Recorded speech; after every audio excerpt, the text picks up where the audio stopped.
Vusi has entered the building. Thank you for having made it. All very excited. Very much appreciative. Vusi is here. We're all very, very, very excited. Wonderful. Excellent. Now, I know you're all very excited to be able to have Vusi here, which we all are, and that we have waited for some time for this, as we do where we come and congregate together at the end of the year. Now, before he graces us with his presence, let me let you know a little bit something about Vusi as well as he comes in here. Vusi has been our mentor for many, many years. Very proud to have him as our mentor. And something often that we discuss with individuals is that if you take the Springboks are absolutely world class from South Africa. If you take Trevor Noah, absolutely world class from South Africa. And one thing we're very privileged is to have somebody like Vusi in our midst who is world class and elite as a public speaker. We thank you very much for that, Vusi. Vusi is one of the most dynamic voices in global business today. International speaker, author, and entrepreneur whose work has reshaped boardrooms from New York to Dubai. He has delivered just under 500 keynotes across 6 continents, addressed the Oxford Union, and shared stages with some of the world's most iconic leaders. He's recognized with global honors, multiple global honors, including awards from Harvard University. I saw that. The Paul Harris Fellowship Award and African Genius. Vusi continues to inspire CEOs, innovators, and industry shapers around the world. Please help me welcome and be upstanding for Vusi Thembekwayo. Let's do it. That's right.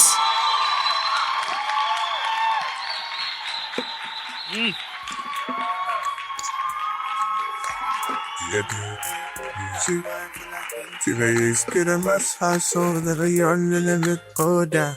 Because I can't believe it, calm down. Did you know it's me that's handling it? Oh yeah. Hello, hello. Oh yeah. Sanbonan. I'm munching away at the apple because I'm on a diet. So anytime I see something with sugar, I munch at it. It's so good to be back. Can we give another round of applause to Hetty and Papa, please?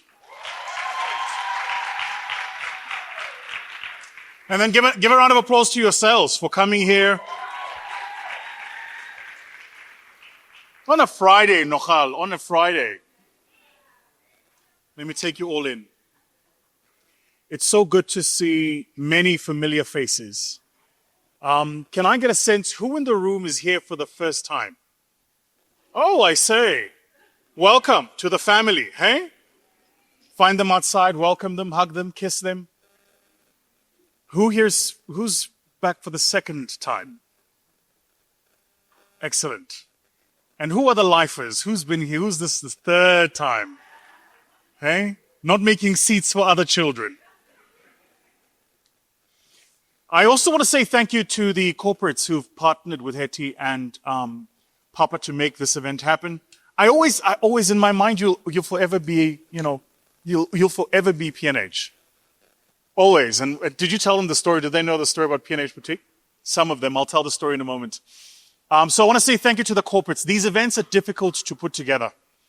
And admittedly, they're difficult to put together because entrepreneurs love free things. In fact, if the minute they pay, they feel like they own you. Amen, somebody.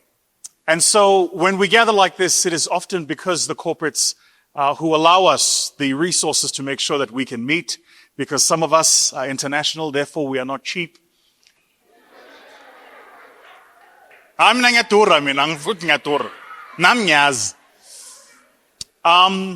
so it's important, I think, that we acknowledge them the corporates who partner with us. I saw my friend Andrew is here. In fact, he was trying to ring me just now, but I was at the back. Andrew Bourne is a friend of mine. He runs Zoho, which is a CRM, a global CRM. It was founded in India, actually. Great business. We use it in our business at a certain point in time. And I can't recommend enough for those of you here who don't yet have businesses, or rather don't yet have systems running your businesses, how important it is to make sure that you've got a system running your business. So, if you can, pens and paper, I'm going to get to why I came here, Bazalwan. I didn't come to play. I want to talk to you about these 6 dimensions of what it takes to lead. In particular, what it takes to lead a business. These 6 dimensions of what it takes to lead a business. And then what I'm going to do immediately when we're done is I will give you the opportunity to resource based on that conversation. Let me quickly say, as we are having this particular conversation, that I am a big believer in resources. I think one of the challenges we have when we meet like this, gather like this, talk like this, as founders, business owners, and entrepreneurs, is that we leave motivated and inspired to do the thing. But then what happens when you get back to the world is the reality of doing the thing still hits you. So you leave here with all the motivation and the inspiration. You see the other speakers, the other people who do well, and then you get back and you must still calculate your VAT. Right? You must still do budgeting. You must still do pricing. For those of you who are in product businesses, you must still do the packaging. If you're running something on an online platform, you must still be onlining with stuff. And so my experience is that often what gets in the way of entrepreneurs is when you have to get into the detail, you lose sight of the big picture. Does that make sense? Now, these 2 things are important. The big picture, Bazalwane, actually matters. Because if you don't have clarity over the big picture, then anywhere you're going, you'll think you're going somewhere. But if you don't manage the detail, the big picture might as well not exist. Because the detail is where the rubber actually hits the road. Okay?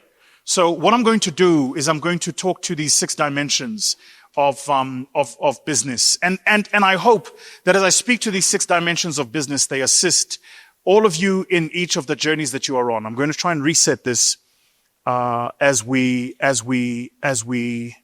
get into it. Because if I can display it, it'll just be so much better. If I can display it, it'll just be so much better. Talk amongst yourselves. Give me 2 seconds. Klebani amongst each other. Talk about how fantastic and beautiful I look. For those of you who are here for the 3rd time, talk about how much weight I've lost since I was last here. Nginibonile ningihleba ngithi ngibasidudla. Angisisidudla nginemali. How?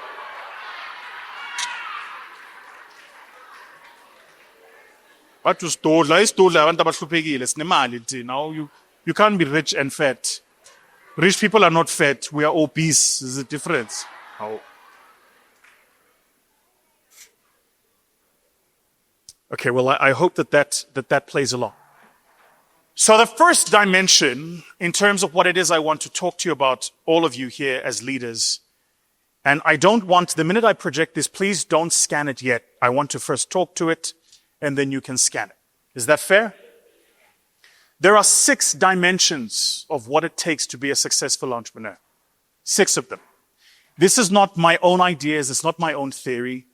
This is what the science actually tells us. And so what I want to do is to give you a sense of what these 6 dimensions are. Please put your phone down. You don't need to scan it yet. We'll get to the part where I allow you to scan it. Because what I've done, Hetty, for the resourcing of this conversation is to make sure that when we get to the part where you scan it, what you can do is immediately take the test. So I built a test for all of you in this room. And what the game will do, thank you, sir, my coffee. What the game will do as you play the game and as you test yourself, the game will also allow you to rate in the room and see where you come up in these 6 dimensions. You won't be able to see the actual person, but you'll see your own personal individual score. And so this is scientific. It is not my opinion. It's not what I think. And so don't hold against me what the results may or may not be for any of us in this room. But I do need to say that in terms of these 6 dimensions, I'm a big believer in Carol Dweck's work. She talks about the growth mindset. And the very basic idea of the growth mindset is that anything you don't know, you can learn. Now, if you're anything like me, when I was in school, you did a grade, and at the end of the grade, you did a subject. And at the end of the subject, you got a grade. And then you took your grade and went home. And depending on how you scored yourself, your parents were either happy or unhappy.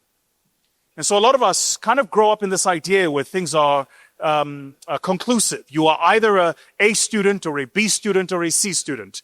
And if you are an A student, you can't improve. If you're a B student, you can't improve. You are told you are either good at mathematics or you're good at sciences. I'm old enough to have come from the woodwork and home economics generation. Ngikhuluma ngani ma 1K. My children, I went to a thing that they were doing at my children's school the other day, and my children don't even do that. They do these like subjects called robotics, where they build robots. I mean, far be it for me, but that would have certainly never happened in my day. So there are these 6 dimensions that each of us as entrepreneurs must know, and these dimensions effectively form what is your DNA. What the literature tells us is that the DNA is unique. So each and every single one of us, in the same way you have a DNA, in the same way you have a fingerprint, is the same way you have a different composition of these 6 dimensions. If you've ever worked with other people, you'll know that some people like coloring in, whereas other people like working on numbers. Some people like drawing circles, other people like drawing squiggly lines. I am a particular complexion of a person. And so, as a leader, it's important as an entrepreneur that you know yourself first. Then, it's important that you know the people that you should work with. So if you are a visionary person, you don't want to surround yourself with other visionary people. Because immediately what happens is too much visioning, not enough execution. Have you ever called a team meeting with your people and then you tell them an idea, and instead of them executing the idea, they tell you their idea of your idea? You go, no, I wasn't asking for your opinion. I was asking you to go and do the thing. Because as we sat here gathered, this is a vision, right? But somebody had to make sure that the tables that all of you are sat in were in the right straightening, that the tables were right, that the chairs were right, that the decor was right. Somebody had to make sure that this room was clean. Somebody had to make sure that the exhibitioning area outside was configured in a particular way. So one of the reasons Papa and Hetty work, and I know this because I've known them for about as close as makes no difference a decade now, is where Hetty's phenomenal at visioning. Hetty, like Papa's got this silly head for boxes. Am I right? So if you are sitting in a straight line, I'm almost guaranteed to say that he's the person who would have gone, that's got to be in a straight line. Now, for people who love things in color, we don't necessarily enjoy people who love things in straight lines, because our perception of that is that that's boring. For people who love things in straight lines, they think people who live in color are constantly dreaming. So when you're building yourself as a leader, as an entrepreneur, and you're building your team, you need to make sure that you have the right people in the right seats. In fact, even more important than making sure the bus is going to the right place is just make sure you have the right people in the bus in the first place. And then, once you have the right people in the bus, make sure that they're doing the right thing. This is so important. So what are these 6 dimensions? Make a note. What are these 6 dimensions? Dimension number 1. Dimension number 1. Vision, drive. In fact, I'll say it the correct way. It's called a vision orientation. Vision orientation. What that means, because people hear vision orientation, they think all you do is see stuff. It's not necessarily true. So, if I mention something that is you, just put your hand up. The first thing about people who have a high vision orientation is you're great at pattern recognition. So when you see something, you go, wait, I've seen this. And sometimes what you're good at is you're good at joining things that other people don't see are actually the same thing. So you'll see something and go, doesn't this look like that thing? And the people around you won't even understand the thing that you just saw and how that thing is a pattern onto the next thing. Pattern recognition. If you're great at pattern recognition, then you have a high vision orientation. It means you have the ability to extrapolate things beyond how they are immediately presented. Second, of course, is creativity. Creativity. Now, I have to add here, in particular for the entrepreneurs in the room who have a high vision orientation, that stress will destroy your creativity. It will destroy your creativity. So if you are the kind of person who has a high vision orientation, your number 1 most important thing is to make sure that you eliminate stress from your life.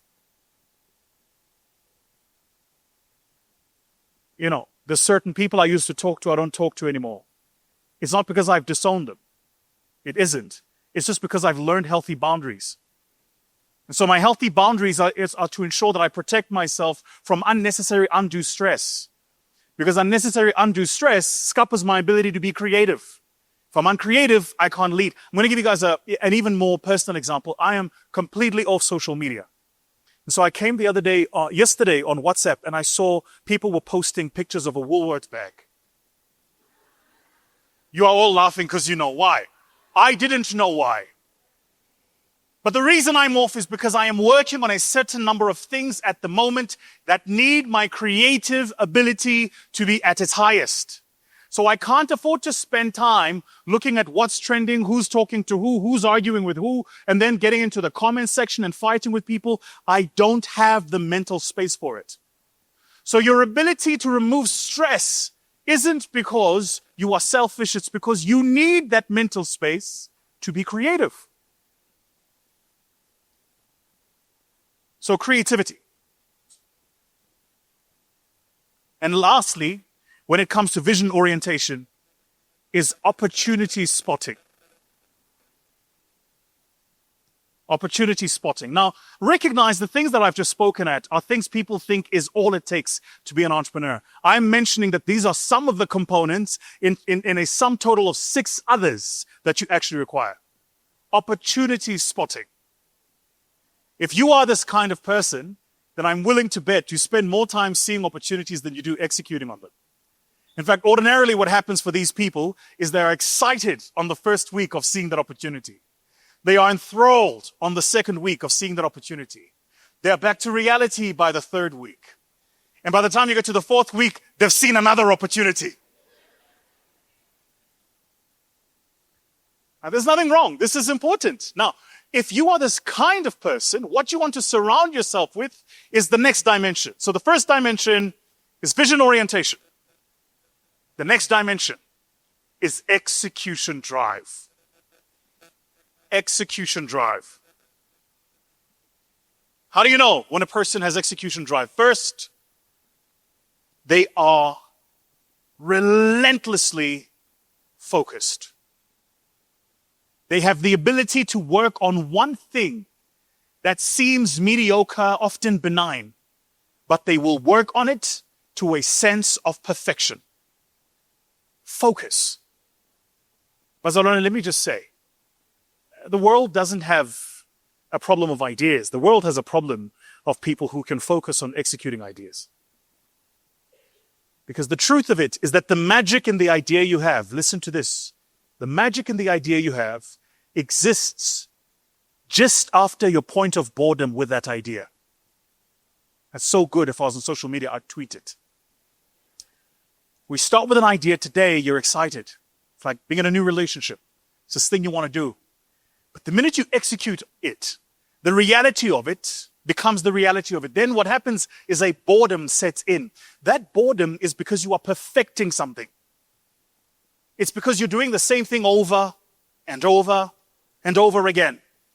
It's the sous chef who prepares the same meal every day with the same enthusiasm, knowing that tomorrow they will have to prepare the same meal on the same menu, but the customer is different. And so most of us go back and change the menu because you're trying to create the business and make it creative for you. What I'm saying to you is that level of focus is so important when it comes to execution drive. Focus is a gift that you have to give yourself. And make a note of this. Focus isn't about choosing what to do. It's about choosing what not to do. That's what focus is. The what to do is easy. The what not to do is the hard part. In fact, if I'm honest, this is what keeps me up at night. It's where I spend most of my time, is trying to figure out what should I not be doing. Rory Sutherland speaks about this concept of a wider surface area. So the basic idea is that the more exposure you have, the more recognizable you are, the more successful you are, the wider the surface area of your opportunities. Imagine, for instance, how many opportunities do you think Ntate Motsepe gets? How many people do you think pitch him for a business, pitch him for funding, invite him to come and invest? And yet, he is known for ARM and ARC, African Rainbow Minerals, African Rainbow Capital, and then Sundowns. Terrible decision. He should have gone with Pirates. But he went with Sundowns.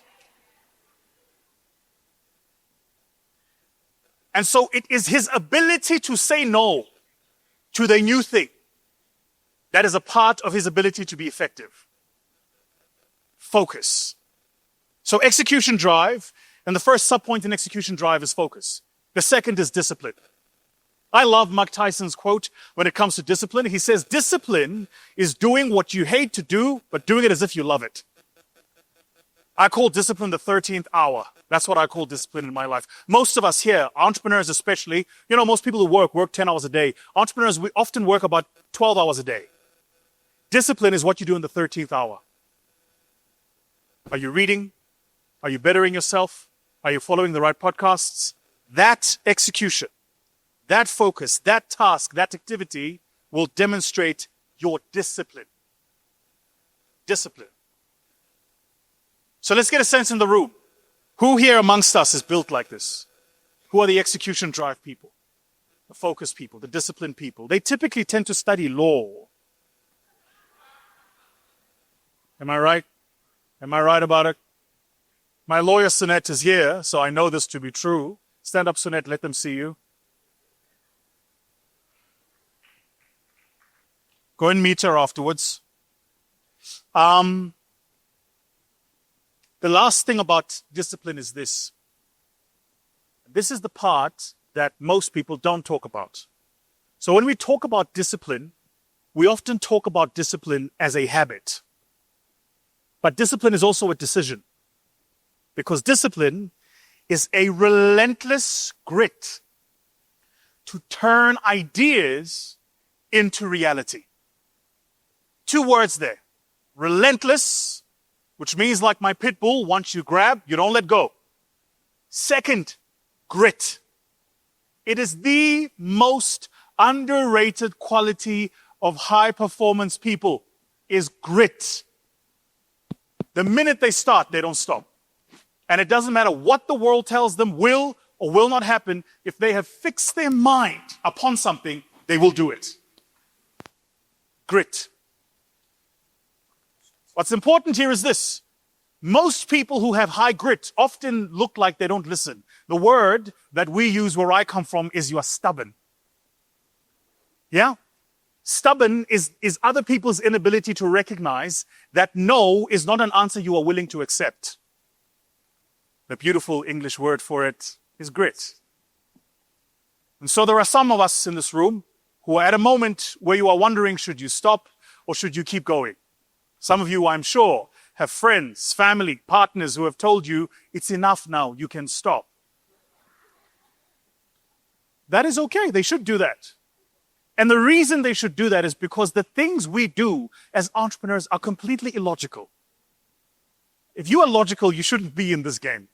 There are many, many other things to go. I'm a finance person, right? So on a risk-adjusted basis alone, the time, effort, and capital it takes to succeed as an entrepreneur is just not worth it. Which means you do it for something else. You do it for something else. So let's get a sense in the room again. Where are the people who are high in execution? Where are you guys? Execution drive. Excellent. It's not your fault. It's not your fault. We love you nonetheless. Now, if you are a person who is a high in vision orientation, you want to surround yourself with a person who's high in execution drive. Because what will happen is, as you see it, they will have the propensity to do it. In fact, what you will find is before you tell them the full thing you've seen, they're already doing it.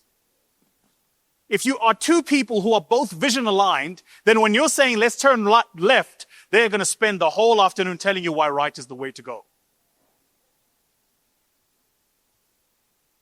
Third, this is my favorite, adaptive resilience. Adaptive resilience. This is about 3 things. First, be flexible. So you got to be bendable. I say to my team all the time, the place we're going is fixed. The road might change. But the place is fixed. We have a strategy, we have a goal, we have a thing we want to do. The place is fixed. The role will change a little bit. I'll give you an example in a moment. Secondly, stress tolerance. You have to have the ability to tolerate stress. In fact, my personal recommendation would be you have to have a mechanism that allows you to alleviate stress. So, uma ngisakhula at my grandmother's house, she used to warm water for her tea. My grandmother loved tea. I'm not sure what it is about older people and tea. I'm at that age, by the way. True story. Love my tea. Love my coffee when I'm on stage. I own a coffee business, as you guys know. But my tea, oh man. If I get home, I'll call my daughter. Amahle, she says, yes, daddy, tea. She just knows. And she knows how I like my tea. 2 teaspoons of condensed milk. True story. A little bit of honey. I know I'm not allowed sugar, but it's condensed milk. The sugar's not the same when it's white. Go argue with your ancestors. I'm at that age now where I love my tea, but we would go and visit my grandmother, and Ukoko would have coal stove. You guys remember those coal stoves? You remember them, right?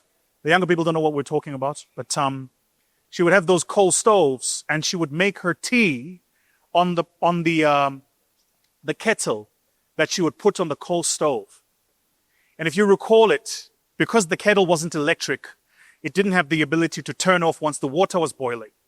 So what would happen is it had a frontal lobe, which had like a little hole in it, and would start making this whistling sound. Yes, the language for that in English is a pressure valve. In other words, it was letting off steam as the water was boiling. Stress is the boiling water. You need to figure out what's the thing that lets off steam for you. That was good.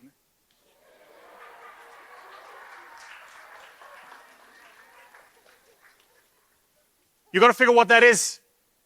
And then most importantly, once you've figured it out, you don't let society guilt you out of it. That's what you do. For me, it's a V12 and a track. That's why I race. So my family knows I am allowed 1 V12 in the garage. And it's not a V12 that you'll see me driving down the road, maybe blue in color if I was owning tenders from a hospital. It isn't that. It is for me to go on the track and to come upon a blind rise doing 250 kilometers per hour, have less than 100 meters to go from 250 to 60, completely slam brakes and have my eyes so far forward they touch the windscreen, come within an inch of losing my life, feel my bowels move forward, and as all of that is happening, turn the wheel with a little bit of sweat dropping, and then put my foot on the accelerator again. When I hear that, oh, the pressure valve is on. And it's different for all of us. For some in this room, it might be golf. For others, it might be a manicure and a pedicure. Whatever you do, make sure you have it. The only rule with this is make sure that it isn't a vice that's going to destroy you. It can't be drugs. It can't be alcohol.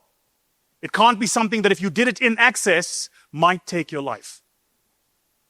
So you need to have a stress tolerance because stress is a part of the game. I always thought that there is a level of wealth that you get to where you don't have any more stress. Ha, ha. I didn't realize that every level a new devil. In fact, the levels of stress are more pronounced as you go higher up the rung. And so some of us in this room, as we're approaching December, you're worried about payroll in a 100,000 Rand business. Somebody's worried about payroll in a 100 million Rand business. Stress. You need to know what your stress tolerance is, and you need to know what your strategy to alleviate that stress is. Notice, I've said nothing about strategy, product, sales, marketing, because you can learn all that stuff. But the knowledge of self, that only time and grace can give you. And then the third thing about adaptive resilience, this in particular is why it's my favorite, is adaptively resilient people are optimistic even under pressure. Optimistic under pressure. So I was supposed to be in Jamaica when was it, Harrison? Beginning of the month, thereabout.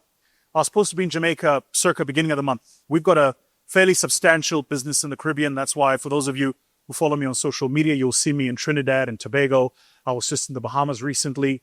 It's a phenomenal growth territory for us. We're 300% up in the business, 308% up in the business year on year, just because we've unlocked that market. And I'll show you what we're doing there in a moment.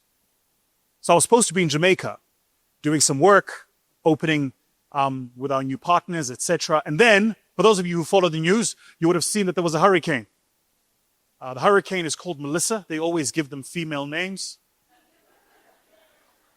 which is perfectly logical. Since Eve, it's I agree. She started it. But there was a Hurricane Melissa, which was a level 5 hurricane.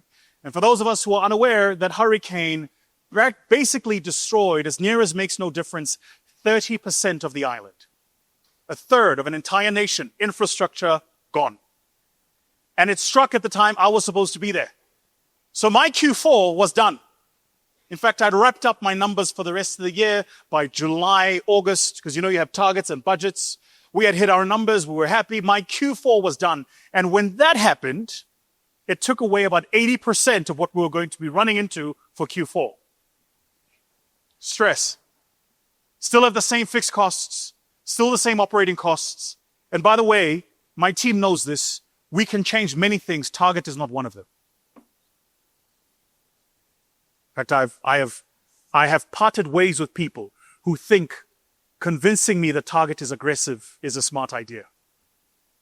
If I hire you or you work with us and we agree that we're going to make 10 million, I need you to find the ways to make 10 million, not find the excuses why 10 million can't be made.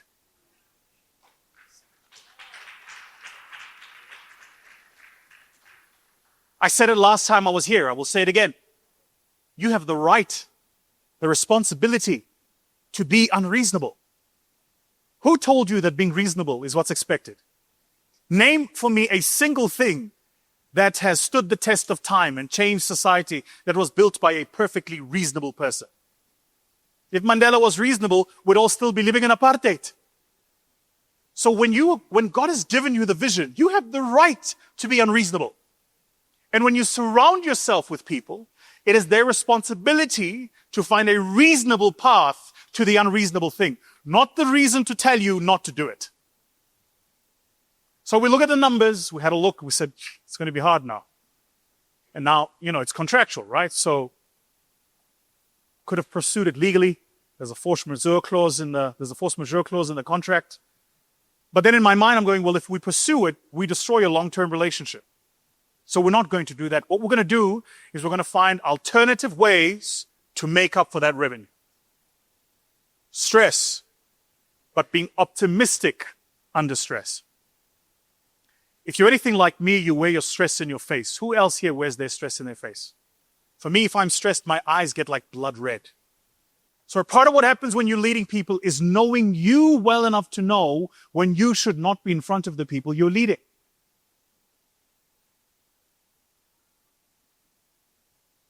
Getting a lot of blank stares. I don't know what this means.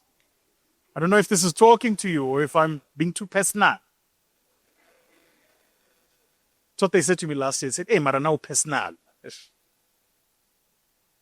So let's refresh. First 3 elements, vision orientation. Second, execution drive. Third, adaptive resilience. Fourth, this is the one that comes easily to me personally, influence and leadership. Influence and leadership. By the way, you can measure this, believe it or not. How do you know if you have influence and leadership? Well, it comes down to your ability, not your capacity. 2 different ideas. Ability and capacity are not the same things. My youngest, Tummobi, is a soccer player. He's really, really good. I should say this, I'm his dad. But all my kids are amazing. They're my genes.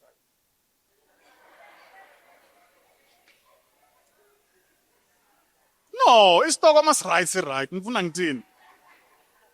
I mean, my oldest plays basketball, junior NBA, point guard, MVP. He's that good. My daughter has dad's voice for singing. She has dad's looks.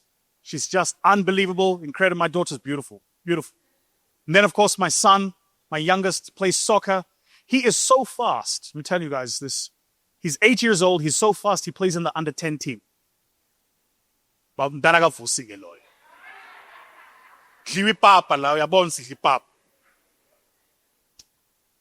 Influence and leadership is not about capacity. So my youngest, Ngobi, has the capacity to become an unbelievably gifted soccer player.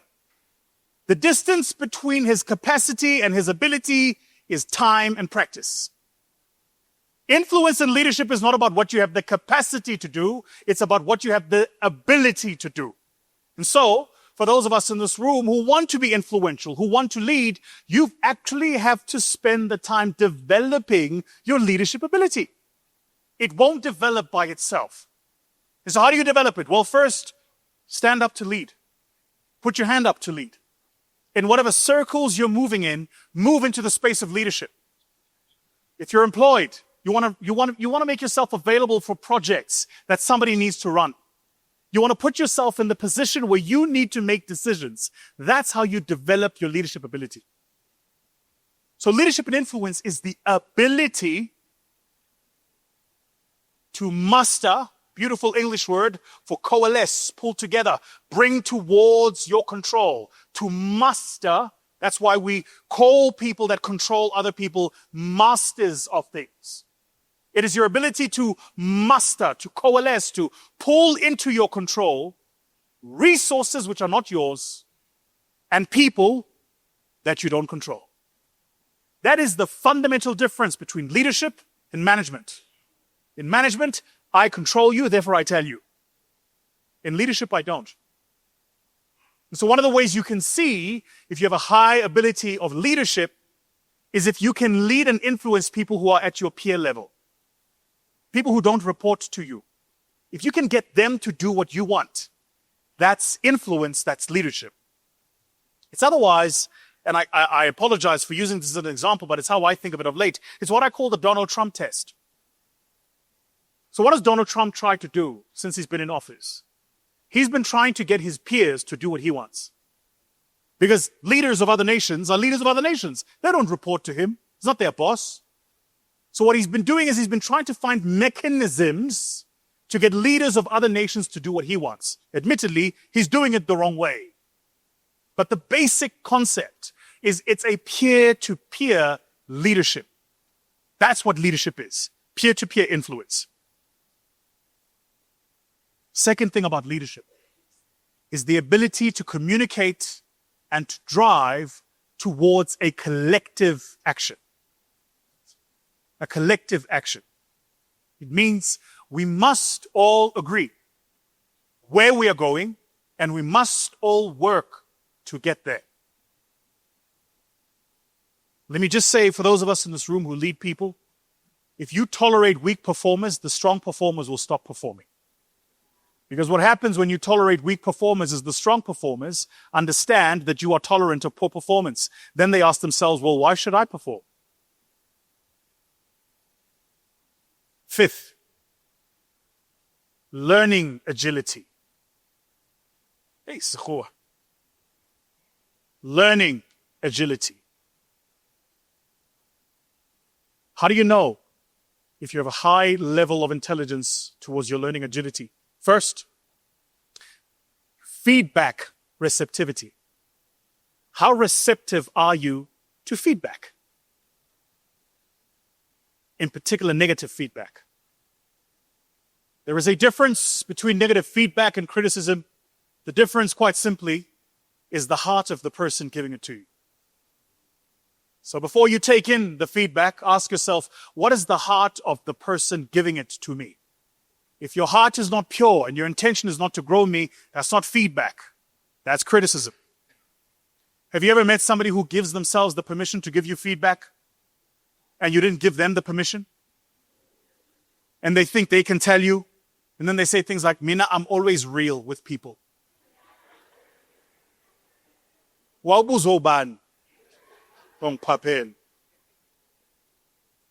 second element of learning agility is curiosity. Being relentlessly curious. I cannot stress enough how important curiosity is, man. Being relentlessly curious. Constantly learning, constantly evolving. And lastly, and this is, if I am to be honest, this is my weakest point, is a rapid iteration mindset. What that means is when people have this level of curiosity, when things don't work, they're good at saying it doesn't work, let me find another way. I'm not that guy. I will dig a Kimberley hole mine to find the way to make the thing work. And what I've learned is it's actually true for most high achievers. Because high achievers make achievement their identity. And so when you try something and it doesn't work, you think you failed, not that the thing failed. Did you get that? That was so good. I'll say it again. When we try stuff and it doesn't work, we think we failed, not that the thing failed. You and the thing are not the same. You are a separate entity from it. That's why for those of us in this room who have companies that are registered, when you go to the CIPC, you register a company. It has its own registration number. That is, in effect, its ID number. You have to file its own taxes because by law, it is its own juristic entity. It exists independent of you. So if it fails, it failed. You didn't fail.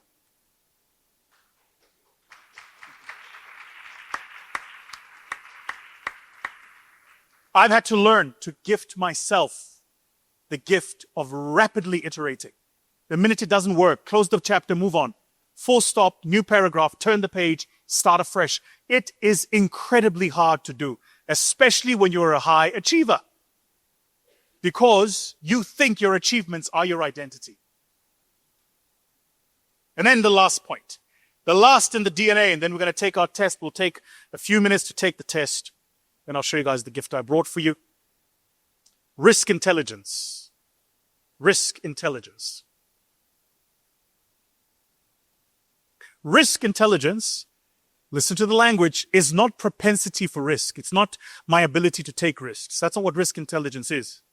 Risk intelligence is my ability to exercise sound judgment when making decisions where risk is implied. Sound judgment. Especially under uncertainty. Especially under uncertainty. Okay. So we're going to take the test now. But before we do, actually, it's not this one. I want to move to the one that it is. But before we do, don't scan yet. The time will come. I'll tell you. Relax, Comrade President. So we're going to take the test. But before we do, hold on. Before we take the test, there are a few disclaimers. Disclaimer number one, you have to answer these questions as your realistic self, not the version of yourself you want to be. You know how when you go to the gym and you join a gym, they've got that machine where they ask you for your BMI, your body mass index. All of us have the ideal body mass index.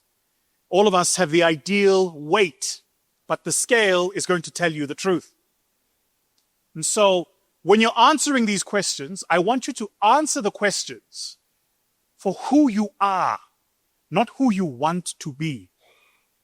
The reason is because this tool, I should have added, this tool is based on, we were using like different versions of this tool over the past 10 years. And over the past year or so, we really spent time dialing in, invested a ton of money into making sure we get the tool right. And the reason is because we run a lot of programs in our business for clients of ours who are ecosystem and platform creators. And so the challenge they had was, I won't mention a client, but we've got a mining client, and they operate a mine in probably the most rural part of South Africa. So they come to our firm and they say, you know, we have these entrepreneurs that we run through our programs, and what we want you to do is to run them through a system that tells them if they are entrepreneurs or not. Because not everybody that wants to be one is one. I said, well, you can't really tell people that. What you can tell them is if they were to develop and become better entrepreneurs, what can they learn? Okay? So the system is based on science. You're going to take the test. At the end of it, it's going to score you. Whatever your score is, I need you to remember two things. First, it's an indication of where you are, not where you're going to be. But the best part about this part I'm really proud of, is we built into the tool the ability for you to download your personal reports and it makes you recommendations on what you can do to develop and to grow and to learn. So it's 3 parts. The first part is you answer the question. The second part is the artificial intelligence engine running will diagnose where you are at and what you need to do to improve, and it'll give you a schematic of where you are and where you can improve.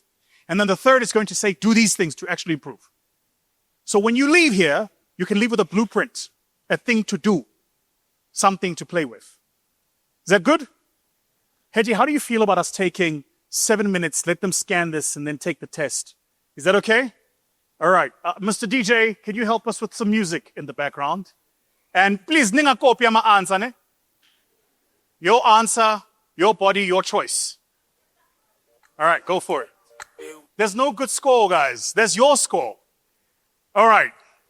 Can I tell you when I took my test, what do you guys think I came out at? No. No. I was in the 60s. Exactly. Now, this is important. You have to answer it for where you are, not where you want to be. So my test, when I first took it, I was in the 60s. I have done this assessment about 8 times, and I've moved from 64 thereabout to about 79. But each time there have been things that I have managed to put in place. So one of the things my assessment said, it said to me that I needed to do a lot of work around project planning and project management. Because I'm a big guy, I come up with big ideas. And then what I will do, if you're a founder like me, big idea. Have you ever had a big idea on a Saturday? And then you come into work on a Monday and you tell everybody. And then you leave them and say, okay, now go do it. Yes, this was the Vusiism.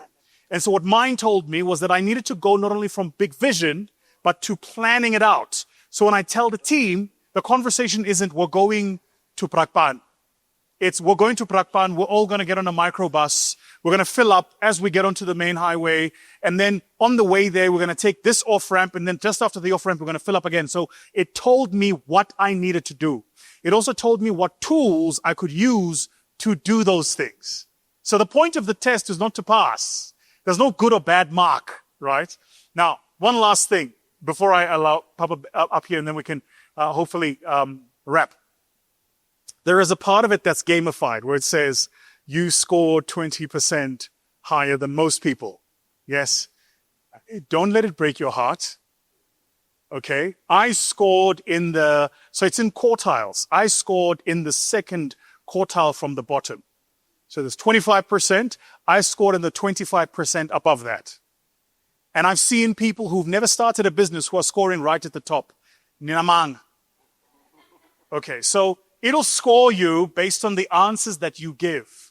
But the way to think of it is to think of it as like a mate, as like a tool that you can use to constantly improve. The gift that I brought for you was that actually, so it's a free tool. We're making constant iterations. The team is constantly working on the iterations. Now that you have the link, hang on to the link, because behind the scenes, as we make these iterations and you continue to use the tool, it'll continue to give you better insights, better feedback, and better resourcing.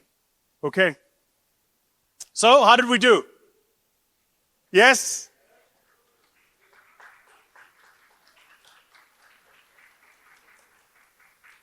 But before I invite you back up here, guys, let me just say one last thing before I go.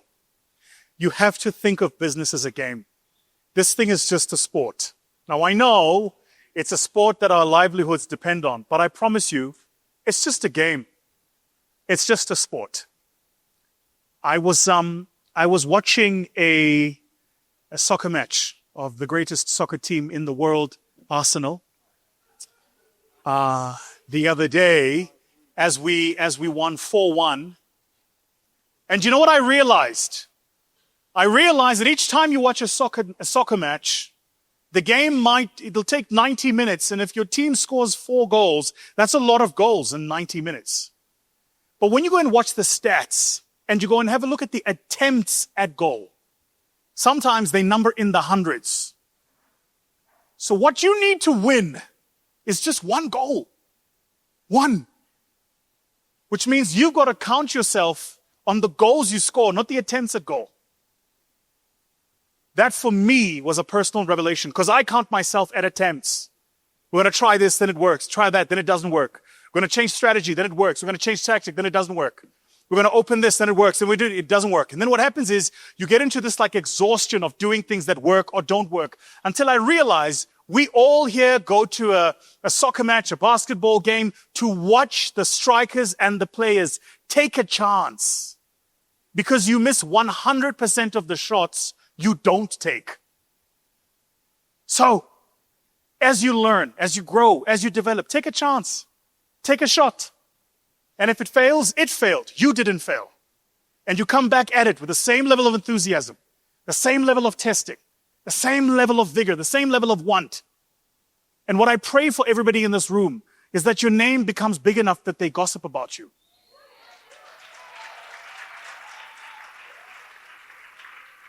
That's actually, in my books, that's actually a standard. You should reach the standard where your name carries a conversation at a braai. And you're not even in the conversation. Have you ever had somebody talk about you and they've never met you, but they talk about you as if they've met you? What I pray for everybody in this room is that you can reach that level. When I was not as spiritually developed, I always thought I needed to shrink myself so people wouldn't say things. Now I realize it's their job to speak. And it's my job to be worth speaking about. Yeah? So be remarkable is what I came to tell you. Be remarkable. They should have the ability to make remarks about you. Because that's how loud you live your life. Listen, man. This freedom that we have and we enjoy is not a freedom that came for free. Some of us, the education that we got is not an education that came for free. You are a walking, living, breathing testimony of the prayers that people who are no longer alive said over yours and my life. And if that's to be true, God forbid that I don't have the courage to carry and the weight to carry those prayers and where those prayers take me. So step into your light. Step into your greatness. Make no apology. Be big, be bold, be amazing. And if you're too big for the room, change rooms.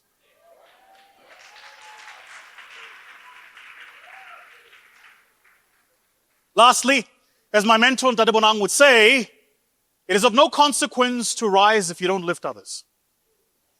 So take the time to lift as you rise. With one hand, as you're grabbing onto the next part of your life, make sure the other hand is raising people to the current level of your life. The pie is big enough that you can actually afford to bring other people into the room and to let other people talk to other people, meet other people, share with other people. I learned this year from a good friend of mine, Anthony, who I had on my podcast recently, an unbelievable brother in Christ. And here's what I've learned from Anthony. I've learned that the most powerful person in the room is the one who brings powerful people together.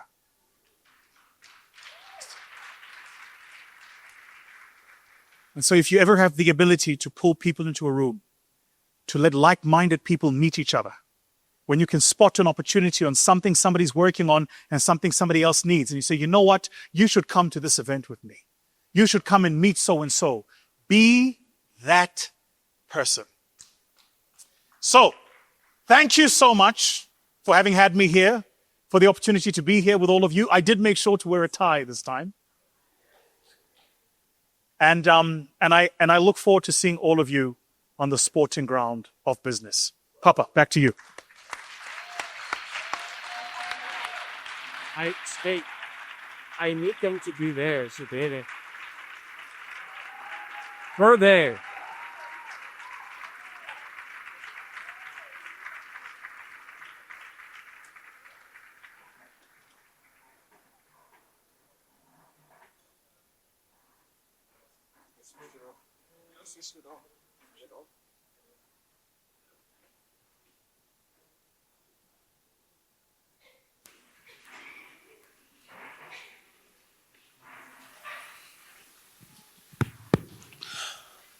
So Vusi has graciously said that he will stay on for two questions, which we are fortunate.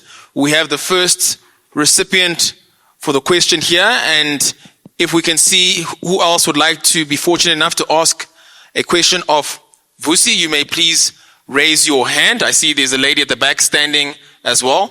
So we can start off here, and then we'll finish off there, that lady that was standing at the back. Thank you. Hello? Hello? Ki ise, ki utlwile, Jesu, ha umpitsa, umbona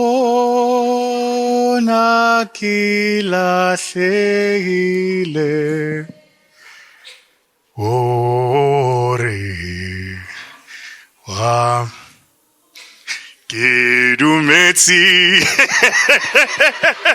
I love that song. I live by that song.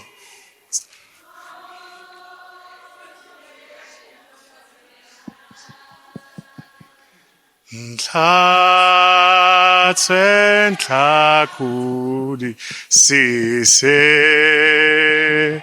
gibe utlelena. Hey! Hey! Not bad for a Zulu boy, eh? Hi guys, my name is Sanele. Thank you for taking my question, Mr. Thembekwayo. It was a question that I actually wanted to ask earlier on while we had the panel discussion with Hetty. There was Promise and Kumo. So I'm hoping that you are able to answer the question. Oh dear. So I'm not against, we were speaking about multiple streams of income, which Yes. is something I'm not against. It's a good way of diversifying and subsequently limiting risk. However, when I look at people like, let's say, Mr. Bezos, Jeff, it took a couple of years before they actually went onto multiple streams of income. So I'm asking the question of when is it actually most logical to diversify your portfolio by adding other streams of income, and when should you spend more time reinvesting into your business such that maybe you optimize your profit margins? That's the question. Thank you. You said your name? Sanele. Sanele. Yeah. Sanele, there are some questions in life where there is no conclusive answer. That's one of them. There are some people who say you should have multiple streams of income, and it's a perfectly logical, valid school of thought. The more streams of income you have, you deleverage the risk that each single stream of income carries. My personal experience has been that I struggle at multiple streams of income. When I try multiple streams of income, I've ended up with multiple streams of stress. That's been my personal experience. But I have friends who've got multiple streams of income, and they do it very well with great ease. I think it is are you a believer? It's a grace thing, man. Like, some people will have the grace. Let me say it this way.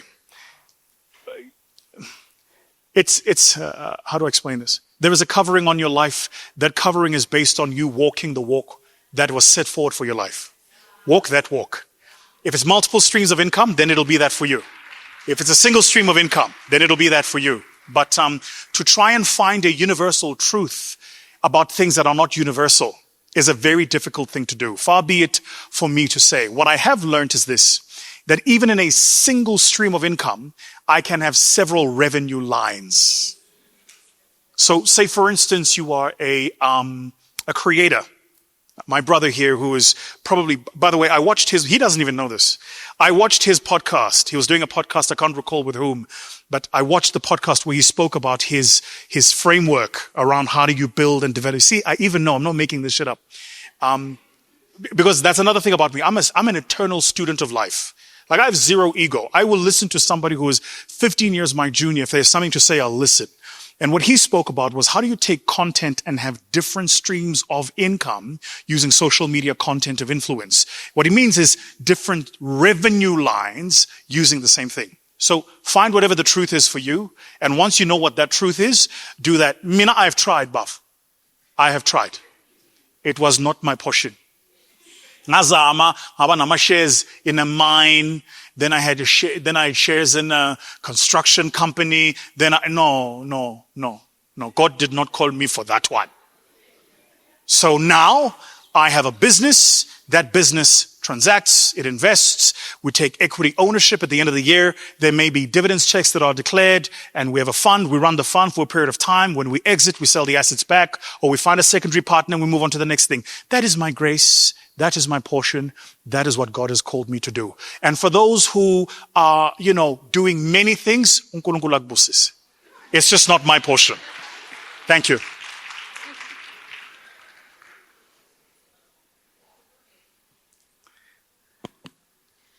Okay. Good afternoon, ladies and gentlemen. Ka lebitso ke nna Wendy ngwetsi ya Phogole setlogolo sa Mapeka. Ngwana Chiloa. It's an honor to have you, Mr. Vusi Thembekwayo. And I love the fact that you have actually reinforced certain beliefs and fears within me. For example, I have a TV show on Mojolove where we have lots of criticism and all that. But when you said we must be remarkable, that's the first time I understood that word precisely. Because we make remarks. So now I will no longer be afraid of comments and whatnot because of now understanding that word. Now my question to you is, I also teach businesses about the science of getting rich.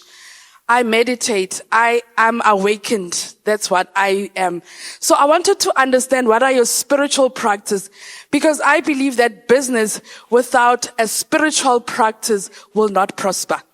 And when you don't understand your DNA, your genes and your rhythms, it won't succeed. So how did you then find the rhythm? And how do you deal with the rhythms in the business? Because as the laws of universe, because I've listened to you a lot and I loved that you were with Sadhguru. And I was like, yeah, this is the one I want, because awakening in Sauta, it's very rare. So to find my fellow understanding the awakening, it was impressive. So would you please take me through what are your spiritual practices? Ngikutshela ngenyoka yami. Soze. And how do you deal with the rhythms in the business? Because by laws, there's laws of rhythm, attraction and all that. But how do you deal with this one? Because it's troubling me. When it's the rhythm to go to the lower vibration, it's like, I feel down. But because of understanding how the universe works, I pick up. Sure.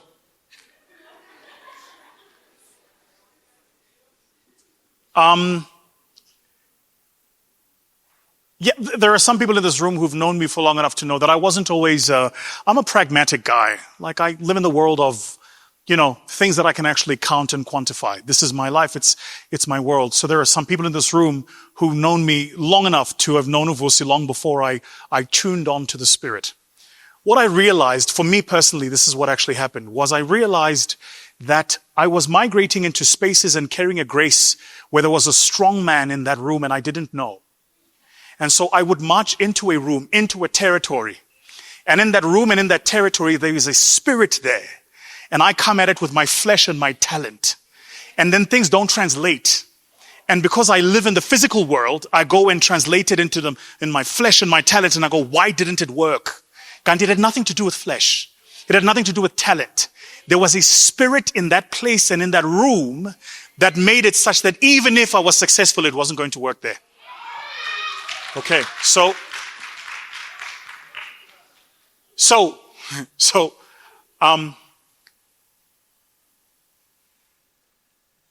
amen. Hey. I'm not a preacher, but I'll say a few things, right? So first from scripture, as my brother Prophet Leon says, in the beginning was the Word. Now listen to the sequence. In the beginning was what? The Word, and the Word was with, and the Word was? God's Word predates God.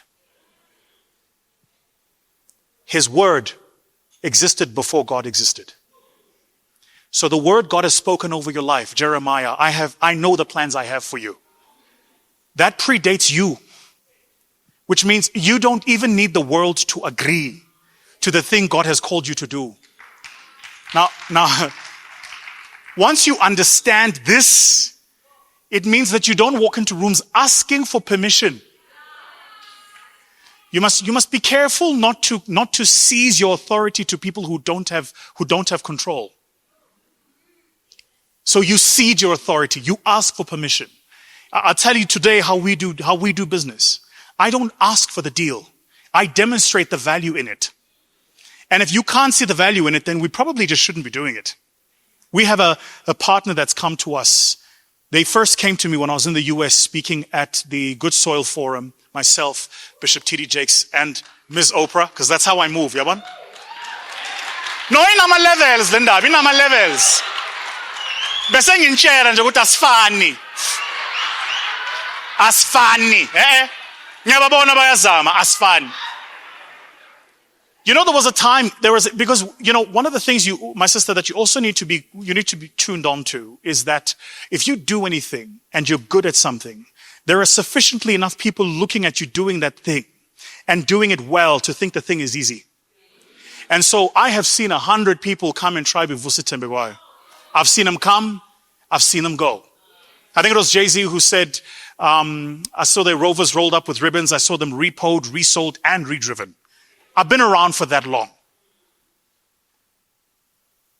I have learned in that time that the thing God spoke over my life, even me, Vusi Mseluf, I can't change God's word over my life. So if I can't do it, and the word is over my life, what more for somebody else who tries to do it? But you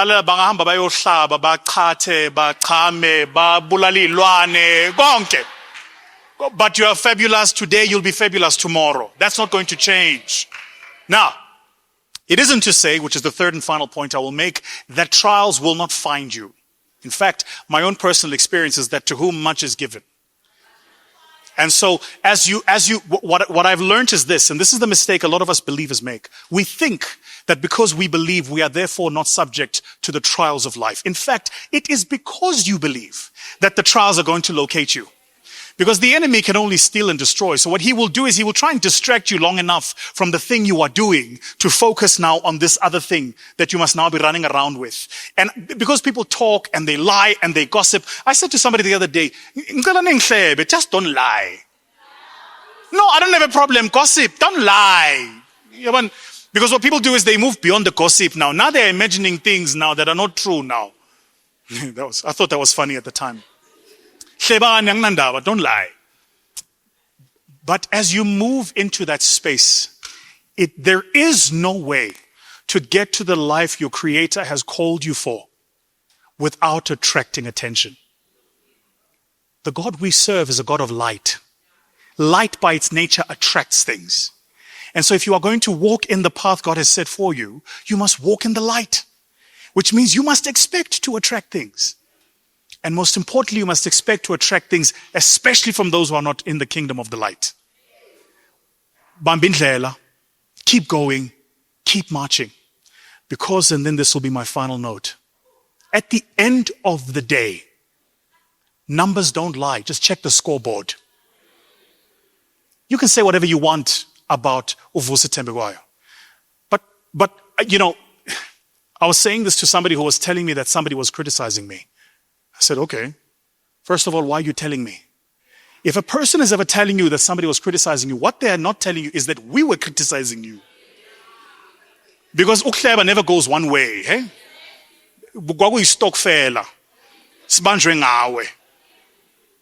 And so anyway, so they tell me this and there's like, yeah, you know, and the person was saying this, and the person was saying that, and the person was saying this. I said, that's so interesting. And I said, did they say anything about the fact that I spoke at Oxford Union? I said, no, they didn't mention that. What about the fact that I spoke at Harvard?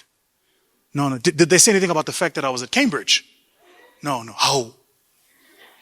So what were you saying? Because what you realize is that because none of us are perfect, they're going to find the one toe that you didn't clip. And they're going to convince you that your whole life is nothing more than an unclipped toe when you stand in your full splendor. So you walk in your light. You carry your light. You make no apology. You be as big as you are called to be. And if they speak, give them more reasons to speak. Achieve more, succeed more. Let them speak even more. My prayer for those people is that God gives them enough life that they might see him do the things in my life that he's called me to do. Yeah? So the courage, my sister, is important. I'm laboring on this point because for my 20s, I didn't have the courage. And let me tell you, hell on earth is to walk within a space that requires a courage for which you do not carry. When you are to be given a gift and to lack the courage to carry that gift is hell on earth. Because you will constantly see other people doing the thing that you have the gift to do. But because you don't have the courage, you don't step in to do that thing. That's why so many of those people end up bitter. Because they see in you the thing they could have been, that they just didn't have the courage for. So if you were doing it from a good place and you're building and you're leaving the world a better place, please speak. Words are free. But numbers don't lie. Check the scoreboard. That's my mantra. Master to kuluma. Numbers don't lie. Check the scoreboard. That record will be there, ma'am. It'll speak for itself, and it will far outlive you. So, Papa, before you come up, let me just say one last thing, my sister. The breakthrough for me was 2020, 2021, when I realized business is actually spiritual. When I understood that, the game shifted for me. Right? So I no longer prayed for the deal. Right? I prayed for the Spirit to give me the discernment to know if this is the deal. And if this is the deal the way it's structured. And if this is the person with whom this deal should be. And I should tell you, there are moments when I wish I didn't say that prayer. Because when the Spirit also reveals, you don't want what it's revealing, right? You know, you said to the Spirit, am I dating the right person? But now you must leave this relationship, and you don't, because you know, and we all do this thing where you're like, yo, but I'm 5 years in. You know, so for me, the prayer has been, reveal it. God, whatever it is, reveal it. Whatever they're planning, reveal it. If it be your will, give me the spirit and the courage to carry it. Because at the end of the day, it is his word, and his word predates him. And if it is a word that is spoken over your life, I assure you, it'll come true. Whatever they want to do. But even they know they can't stop it. Which means the only thing they can do is to stop you. Yeah? Thank you so much, my sister, for the work you do. uNkulunkulu akubusise.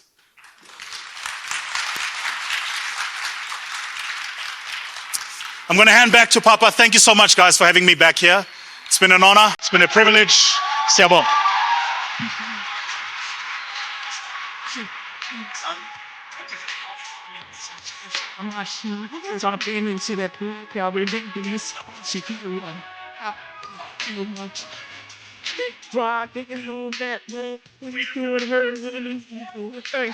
Put that on it.